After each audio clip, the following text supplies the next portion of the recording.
Oliver Twist Chapter 3 relates how Oliver Twist was very near getting a place which would not have been a sinecure.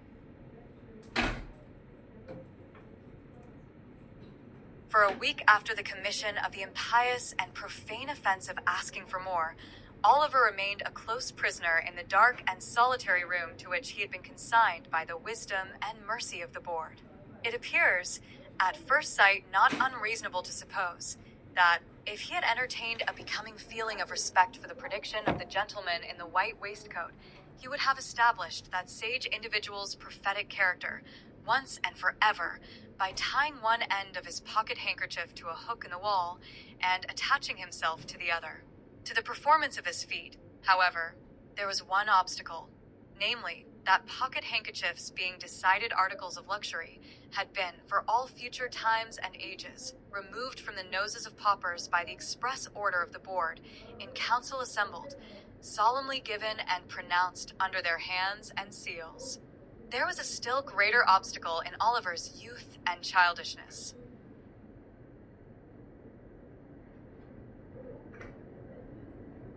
He only cried bitterly all day, and when the long, dismal night came on, spread his little hands before his eyes to shut out the darkness, and crouching in the corner, tried to sleep, ever and anon waking with a start and tremble, and drawing himself closer and closer to the wall, as if to feel even its cold, hard surface were a protection in the gloom and loneliness which surrounded him. Let it not be supposed by the enemies of the system that, during the period of his solitary incarceration, Oliver was denied the benefit of exercise, the pleasure of society, or the advantages of religious consolation. As for exercise, it was nice cold weather, and he was allowed to perform his ablutions every morning under the pump in a stone yard, in the presence of Mr. Bumble, who prevented his catching cold and caused a tingling sensation to pervade his frame by repeated applications of the cane. As for society, he was carried every other day into the hall where the boys dined, and there sociably flogged as a public warning and example. And so far from being denied the advantages of religious consolation, he was kicked into the same apartment every evening at prayer time, and there permitted to listen to and console his mind with a general supplication of the boys, containing a special clause, therein inserted by authority of the board, in which they entreated to be made good, virtuous, contented, and obedient, and to be guarded from the sins and vices of Oliver Twist, whom the supplication distinctly set forth to be under the exclusive patronage and protection of the powers of wickedness, and an article direct from the manufactory of the very devil himself. It chanced one morning, while Oliver's affairs were in this auspicious and comfortable state, that Mr. Gamfield, chimney sweep, went his way down the high street, deeply cogitating in his mind his ways and means of paying certain arrears of rent, for which his landlord had become rather pressing. Mr. Gamfield's most sanguine estimate of his finances could not raise them within full £5 of the desired amount, and, in a species of arithmetical desperation, he was alternately cudgeling his brains and his donkey, when passing the workhouse, his eyes encountered the bill on the gate. "Oh," said Mr. Gamfield to the donkey. The donkey was in a state of profound abstraction, wondering, probably, whether he was destined to be regaled with a cabbage stalk or two when he had disposed of the 2 sacks of soot with which the little cart was laden. So, without noticing the word of command, he jogged onward. Mr. Gamfield growled a fierce imprecation on the donkey generally, but more particularly on his eyes, and, running after him, bestowed a blow on his head, which would inevitably have beaten in any skull but a donkey's. Then, catching hold of the bridle, he gave his jaw a sharp wrench, by way of gentle reminder that he was not his own master, and by these means turned him round. He then gave him another blow on the head, just to stun him till he came back again. Having completed these arrangements, he walked up to the gate to read the bill. The gentleman with the white waistcoat was standing at the gate with his hands behind him, after having delivered himself of some profound sentiments in the boardroom. Having witnessed the little dispute between Mr. Gamfield and the donkey, he smiled joyously when that person came up to read the bill, for he saw at once that Mr. Gamfield was exactly the sort of Master Oliver Twist wanted. Mr. Gamfield smiled, too, as he perused the document, for £5 was just the sum he had been wishing for, and as to the boy with which it was encumbered, Mr. Gamfield, knowing what the dietary of the workhouse was, well knew he would be a nice small pattern, just the very thing for register stoves. So, he spelt the bill through again, from beginning to end, and then, touching his fur cap in token of humility, accosted the gentleman in the white waistcoat.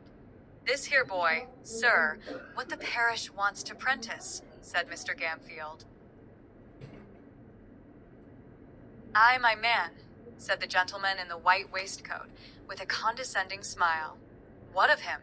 If the parish vood like him to learn a right pleasant trade, in a good, spectable chimbley sweepin' business," said Mr. Gamfield, "I wants a prentice, and I am ready to take him." "Walk in," said the gentleman in the white waistcoat, Mr. Gamfield having lingered behind, to give the donkey another blow on the head and another wrench of the jaw, as a caution not to run away in his absence, followed the gentleman with the white waistcoat into the room where Oliver had first seen him. "It's a nasty trade," said Mr. Limbkins, when Gamfield had again stated his wish. "Young boys have been smothered in chimneys before now," said another gentleman. "That's acause they damped the straw afore they lit it in the chimbley to make 'em come down again," said Gamfield. "That's all smoke and no blaze. Varia's smoke ain't no use at all in making a boy come down, for it only sends him to sleep, and that's what he likes. Boys is wery obstinate and wery lazy, gentlemen, and there's nothing like a good hot blaze to make 'em come down with a run. It's humane too, gentlemen, acause, even if they've stuck in the chimbley, roasting their feet makes 'em struggle to extricate theirselves." The gentleman in the white waistcoat appeared very much amused by this explanation, but his mirth was speedily checked by a look from Mr. Limbkins. The board then proceeded to converse among themselves for a few minutes, but in so low a tone that the words "saving of expenditure," "looked well in the accounts," "have a printed report published," were alone audible.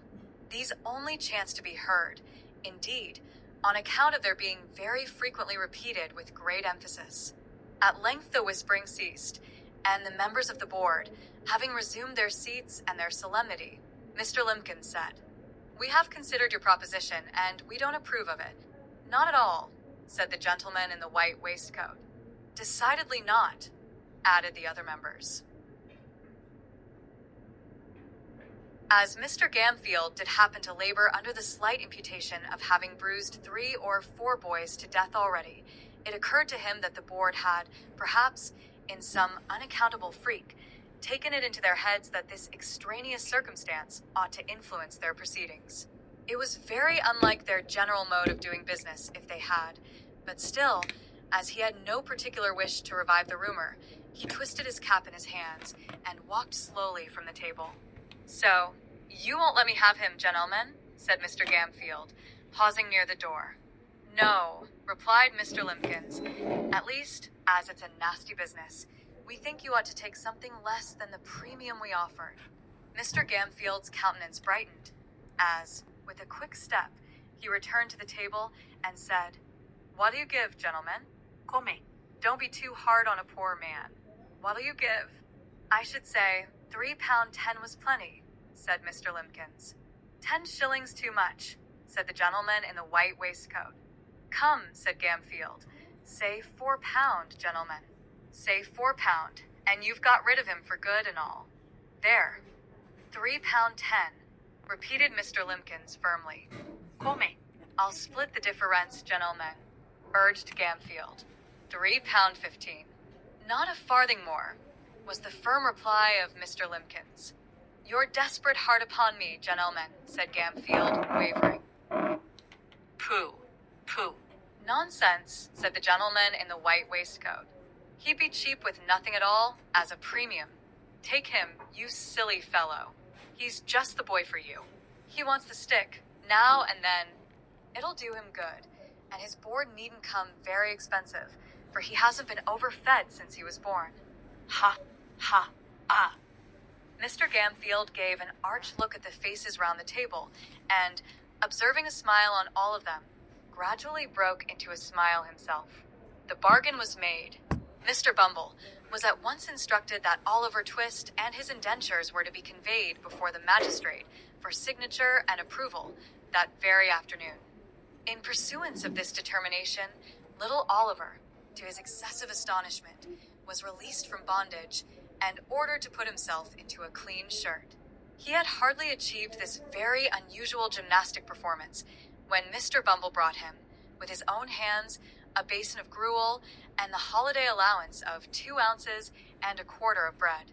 At this tremendous sight, Oliver began to cry very piteously, thinking, not unnaturally, that the board must have determined to kill him for some useful purpose, or they never would have begun to fatten him up in that way.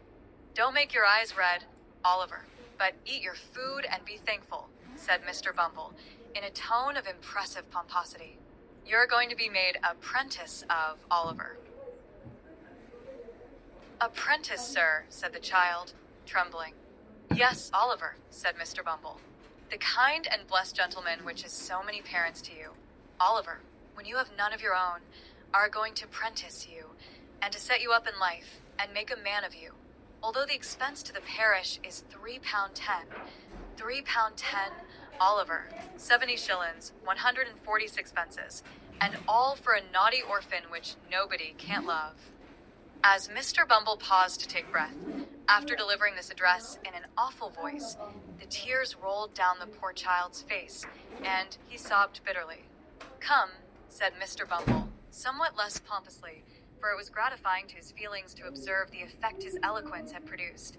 "Come, Oliver, wipe your eyes with the cuffs of your jacket, and don't cry into your gruel. That's a very foolish action, Oliver." It certainly was, for there was quite enough water in it already. On their way to the magistrate, Mr. Bumble instructed Oliver that all he would have to do would be to look very happy, and say, when the gentleman asked him if he wanted to be apprentice, that he should like it very much indeed, both of which injunctions Oliver promised to obey, the rather as Mr. Bumble threw in a gentle hint that if he failed in either particular, there was no telling what would be done to him. When they arrived at the office, he was shut up in a little room by himself, and admonished by Mr. Bumble to stay there until he came back to fetch him. There the boy remained, with a palpitating heart, for half an hour, at the expiration of which time Mr. Bumble thrust in his head, unadorned with a cocked hat, and said aloud, "Now, Oliver, my dear, come to the gentleman." As Mr. Bumble said this, he put on a grim and threatening look, and added in a low voice, "Mind what I told you, you young rascal." Oliver stared innocently in Mr. Bumble's face at this somewhat contradictory style of address, but that gentleman prevented his offering any remark thereupon by leading him at once into an adjoining room, the door of which was open. It was a large room, with a great window. Behind a desk sat 2 old gentlemen with powdered heads, one of whom was reading the newspaper, while the other was perusing, with the aid of a pair of tortoiseshell spectacles, a small piece of parchment which lay before him. Mr. Limpkins was standing in front of the desk on one side, and Mr. Gamfield, with a partially washed face, on the other, while 2 or 3 bluff-looking men in top boots were lounging about.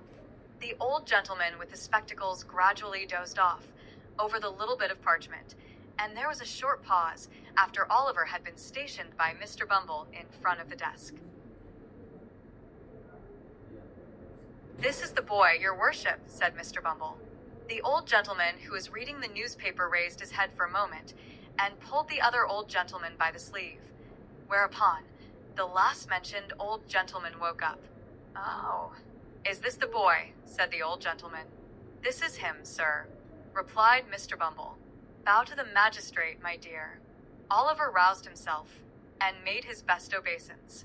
He had been wondering, with his eyes fixed on the magistrate's powder, whether all boards were born with that white stuff on their heads, and were boards from thenceforth on that account. "Well," said the old gentleman, "I suppose he's fond of chimney sweeping?"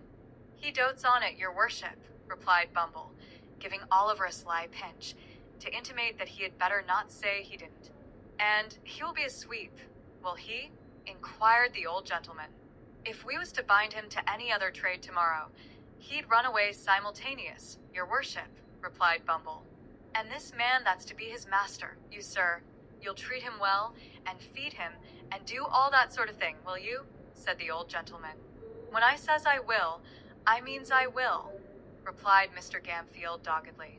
You're a rough speaker, my friend, but you look an honest, open-hearted man, said the old gentleman, turning his spectacles in the direction of the candidate for Oliver's premium, whose villainous countenance was a regular stamped receipt for cruelty.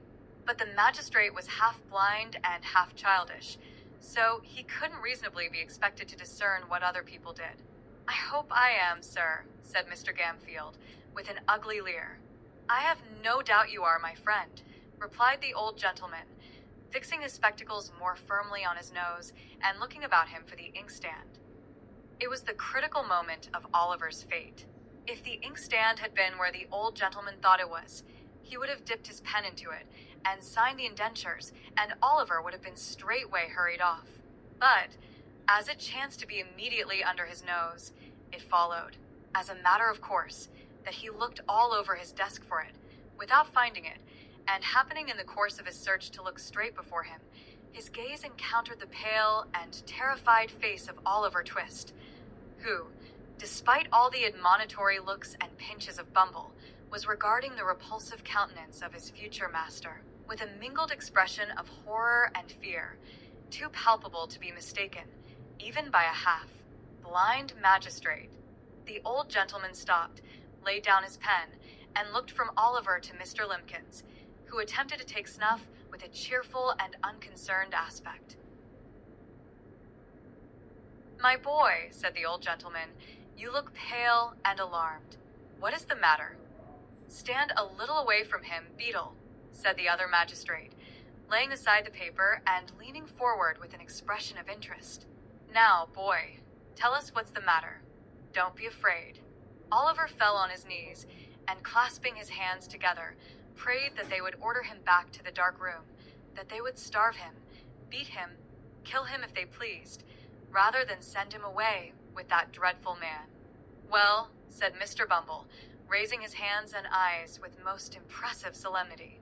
Well, of all the artful and designing orphans that ever I see, Oliver, you are one of the most barefacedest. Hold your tongue, Beadle, said the second old gentleman, when Mr. Bumble had given vent to this compound adjective.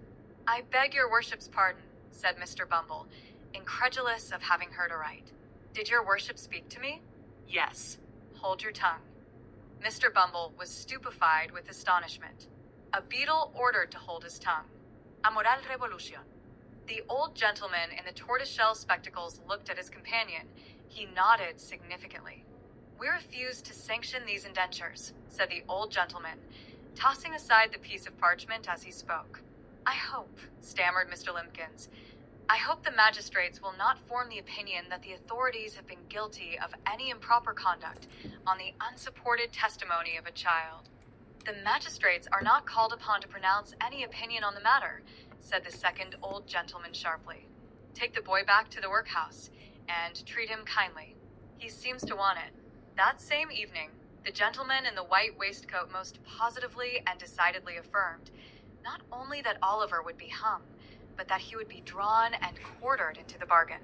Mr. Bumble shook his head with gloomy mystery, and said he wished he might come to good, whereunto Mr. Gamfield replied that he wished he might come to him, which, although he agreed with the beadle in most matters, would seem to be a wish of a totally opposite description. The next morning, the public were once informed that Oliver Twist was again to let, and that £5 would be paid to anybody who would take possession of him.